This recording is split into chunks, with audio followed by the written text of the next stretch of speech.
Hello and welcome to Industry Spotlight with Creative First. Our guest today is Megha Tata, immediate past president, International Advertising Association India chapter. In an illustrious career spanning 3 decades, Megha brings expertise in management of television network operations in the media and entertainment industry. She has had a consistent record of increasing business performances in the companies she has led. She has been bestowed with multiple industry accolades, such as Business Today's Next 30 Most Powerful Women to Look Out and India's Hottest Young Executives of the Media Industry. In addition to Impact Magazine's Top 50 Influential Women in Media, Marketing and Advertising. And she has also been conferred Women of the Decade in Media by the Women Economic Forum in 2018.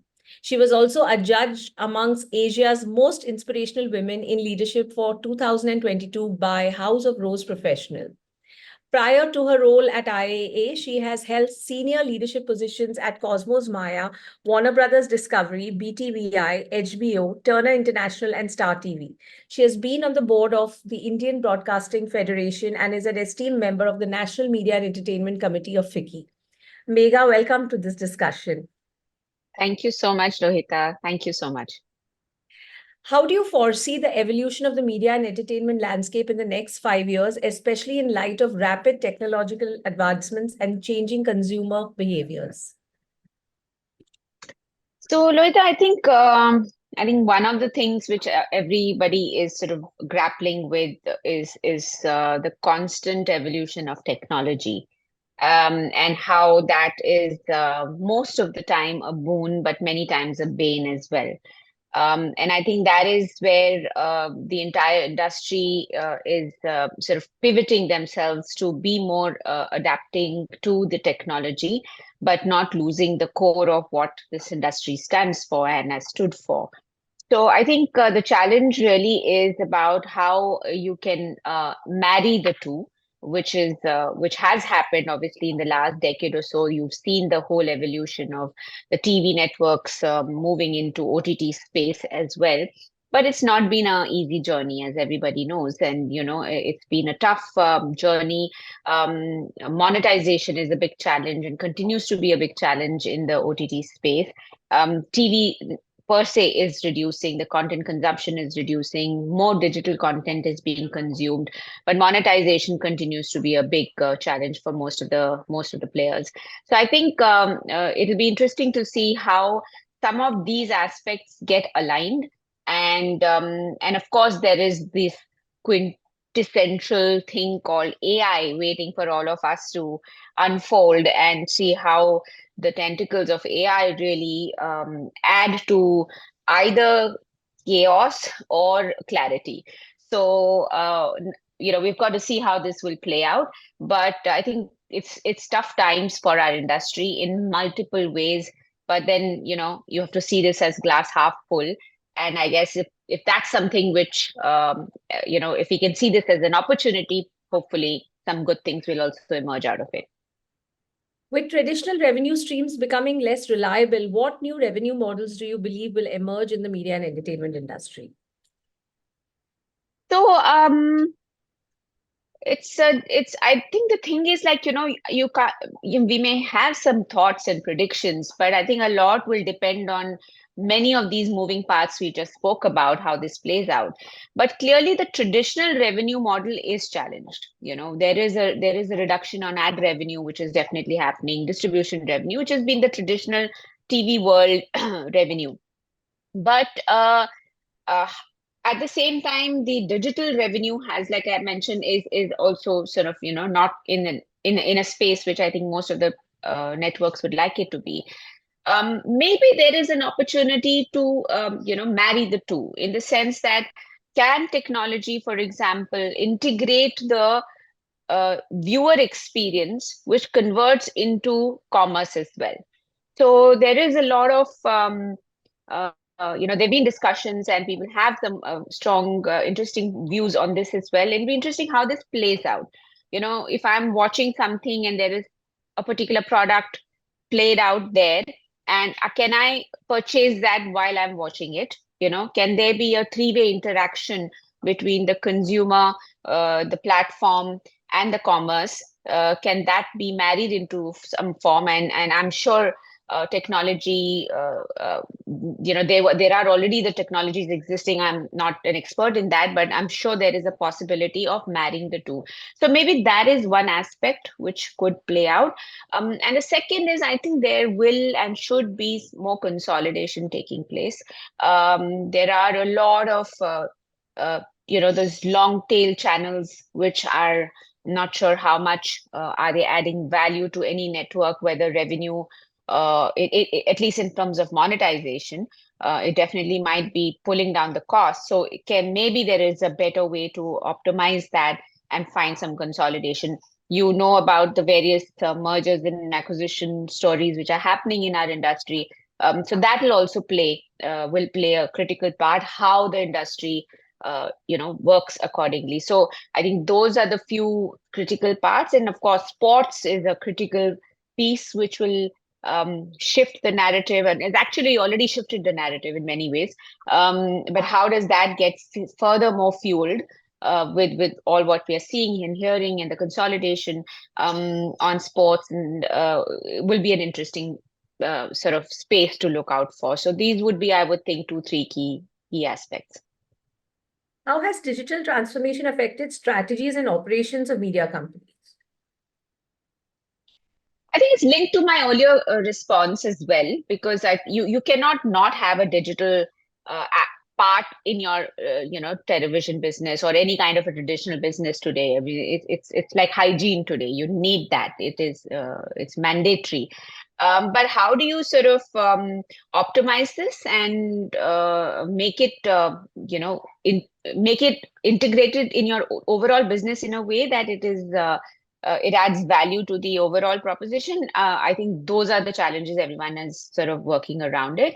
But it is integral. You have to have the digital play in a traditional business, and not only TV. I mean, if you look at print or any of the traditional businesses, they all have a digital arm, which is actually now flourishing more than the traditional. If you look at a comparative analysis between the two, the new arms of the traditional businesses are doing far better than the traditional business. But nobody's letting go of the traditional business either. So there is this whole tug of war, I guess, which is taking place. Head and heart, I think, are being evaluated. But at some point, some kind of rationalization will be required, because it's crazy out there. I mean, like, how does that, when a consumer consume with so much content, how it's just not practical. But because of India being such a diverse country, as we know, there are many Indias within India. So how does each India get catered for is where the opportunity lies. So one size does not fit all, as we know, but how are you catering to each of these segments, and through which platform is interesting play. And I think there's the new um, competitor, so to speak, for the industry, TV and the traditional, is this social media, you know. And in the last few years, we've seen that evolve to some like exponential level, right? And today, if you're a country of 1.4 billion people, you're a country of 1.4 billion creators, right? So that's the competition. So it's no more you're competing with a handful of content creators. You're competing with billions of people who have the capability of creating on in a second. You can sit at home and become a social media influencer, and you become a biggest competitor to the behemoths of the big TV networks or prints or digital consumption, and so forth, so forth. So I think that's one, um, like that genie which is out of that bottle is yet to show the colors and how that will play out. So how does the social media and the social media influencers change the whole narrative in terms of content creation and hence monetization would be interesting to see in the next few years. You were mentioning AI, and there's also machine learning, and there's AR, and there's VR. In your opinion, what will be the positive impact of these technologies on different segments of the media and entertainment business, in addition to different segments of business? when it comes to creation, distribution, etc.? So I think, Lohita, uh, little is known on. Personally, I don't think so. I know enough to have a very a very strong point of view. But anyways, I think anyone should not have a very strong point of view in today's times. You know, be open to how this journey takes you, right? Don't say, yeah, this is great and we should do it, or say, oh, this is terrible, we should not do it. I think there is a balance you will need to achieve. What that right balance is, depending on each one's trajectory of their business, they are in at that stage. So I think this whole fear that AI will replace jobs and all is a little unfounded, because one, there is no data to prove that. Okay, nothing of that has so far happened. There is this whole assumption taking place. And second, personally, I feel it's not a job replacement, but it'll be a job enhancement. So for example, if I am a body on a chair doing a certain technical work, um, but if I'm not skilled to take care, be aligned to how what AI as can offer me, then I might get replaced, but my chair will not get replaced. So you need to be ready for adapting and learning and being aware that this is the real world you are now. This is the new world, and this is how you need to be prepared. So the younger kids and the younger generation have to be more ready to know this technology so they can be part of this journey. So I think that is broadly how some of this will play out. But like I said, we can all predict, but what reality has in store is yet to be seen. How has the digital evolution affected the advertising industries, and what trends do you see in the coming future? Um, I think the advertising industry per se is challenged right now. There is a we keep reading about it and talking to friends in the industry that there is a challenge. The overall revenue is on a decline, and then there are segments like there are certain like the English content or the kids content, and that specifically is seeing a bigger decline in revenues. And because of that, the overall ecosystem has shaken up. The content which is being was first which was being created, obviously you cut down your costs, right? If you're not making money, then you need to cut down the cost. And the biggest impact of cost cutting comes to people who are when you're producing content or commissioning content. So I think that whole ecosystem has got shaken up, which is unfortunate. And I think there are there is still if people are still figuring how do you monetize advertising on their digital arms, right? So there is a chaos of sorts happening still.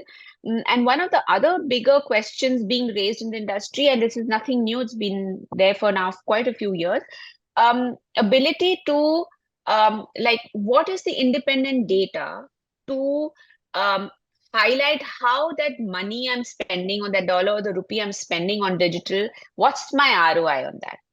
Because there is no bark equivalent in that sense in the digital platform, right? So whether it's TV or the traditional media, for whatever it's worth, we can argue about the authenticity, all of that for that separately as well. But I'm just saying that there is an independent body. There is somebody who is independently evaluating the performance. So there is some kind of a Bible which exists, right? But in the digital world, it's free for all. Like it's your version versus my version. So that's where the ambiguity comes in. And I think that is one area which is yet to find a solution. I think everybody in the industry probably would really want that, but who and how will that take place is yet to be seen. So I think advertising overall needs some TLC because there is a challenge in that space, and everybody and we need to keep this taken care of because it's a critical part of the survival of this industry. It's our Prime Minister's vision to make India the global hub of the world. And at the same time, we spoke about challenges how do you really, predict that, or, what are your strategies to make India the content hub of the world? What do you think that we should do best as, even as production companies from your experience? So I think India at the moment is obviously poised for multiple opportunities. We are really on a trajectory of multiple things, which is going great. And obviously, content is also one of the critical contributor into that to the media and entertainment success story as well. So I think, and obviously the OTT ecosystem has had a big role to play in, giving opportunities to so many more people to thrive. And so whether it is artists or production houses, earlier it was just a handful of people. Opportunities were limited. It was either TV or TV had a particular nuanced kind of content, and either it is writing, direction, acting, and films had a different expectation. But suddenly, the world of OTT gave opportunity to thousands and lakhs of people who suddenly have jobs and our ability to thrive and survive, and so on and so forth. So I think that is we're on that great path. But I think what we're currently looking in is more inwards, right? We're looking at more about what we are doing, are able to do to address the content needs of our own country and our own consumers, and which is how it should be, and it is wonderful. But how do we now go to the next step of making it to a global platform and a global hub?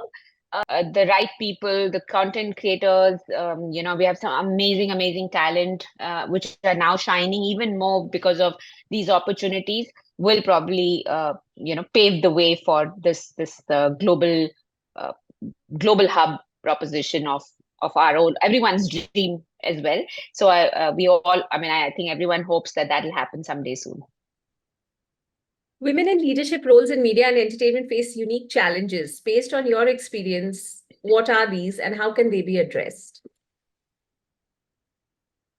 So this is a very uh, a topic which is very close to my heart, actually. And I've been talking about it in various industry forums, have been a voice of change, so to speak, on this on multiple levels. In fact, IAA, when I was the president of IAA, we initiated a program called IAA Voice of Change. It was all about the representation of women in advertising, and then we move forward to representation of women in content, on TV content, and so we're keeping that dialogue on. But I think so there are different cohorts of sorts which fall into place in terms of gender and inclusivity.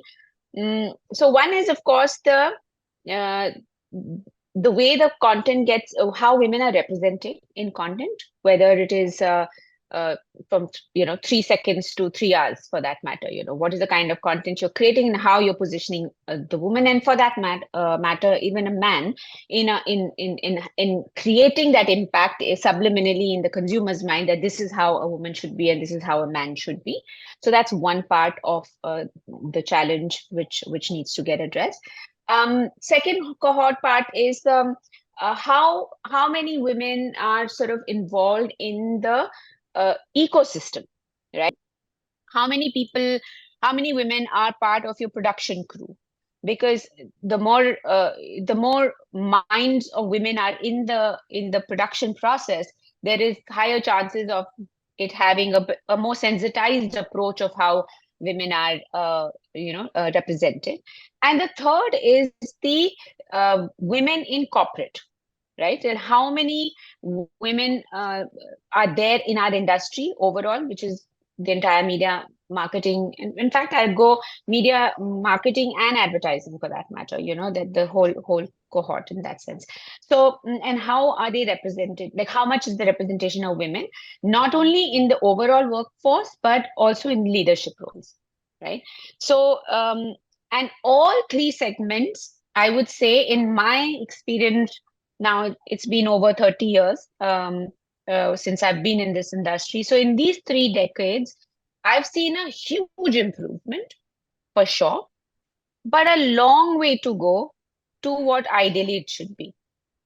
The fact that 30 years hence, since I started in this industry, we're still discussing these topics in forums and conversations, just is a fact enough to know that not enough has happened yet.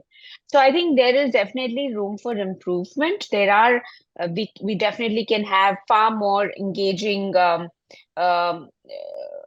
engaging as much as some more practical steps taken to have more women in these cohorts grow in their grow in their stature. So this is a topic by itself which can take another conversation, but definitely we're on the right path, I would say, but long way to go.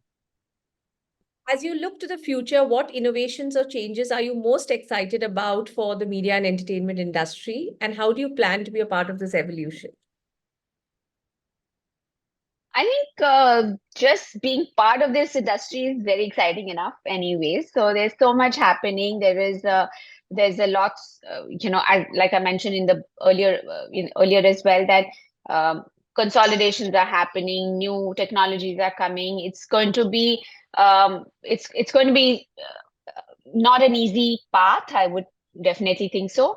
But it is also, I come from the old school space. Okay. So we were one of the few people who started cable and satellite into the country, in fact, probably the second employee of Star in India. So, we're going back that long, where maybe Loita, you were not even born then. So, so I think from there to see this evolution is very overwhelming, I must admit. It's wonderful to see the business evolve so beautifully, but it's also how do you say, like, it's like when your little baby grows and then you have to let that baby go and live in the real world and figure it out also. That sometimes I feel like that, but it's interesting to see how the industry is shaping up.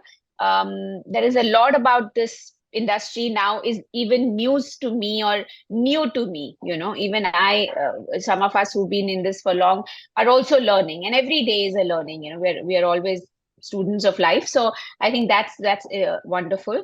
But yeah, it'll be fun to see how some of these things take shape.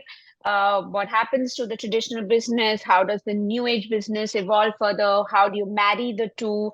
How do you balance it? Like I say, it doesn't have to be either or, but an and world which exists can exist. And I'm hoping that there'll be more and more uh, interesting conversations, interesting business opportunities which will emerge out of this change which is taking place. How long will it take? How will this evolve? Who benefits and who does not? These are everyday questions for everybody. So I guess all that will be part and parcel of the journey. Megha, you really are an inspiration to women in this industry. And thank you so much for this engaging discussion with Creative First. Thank you. Thank you so much, Loita. Thank you so much for your time as well.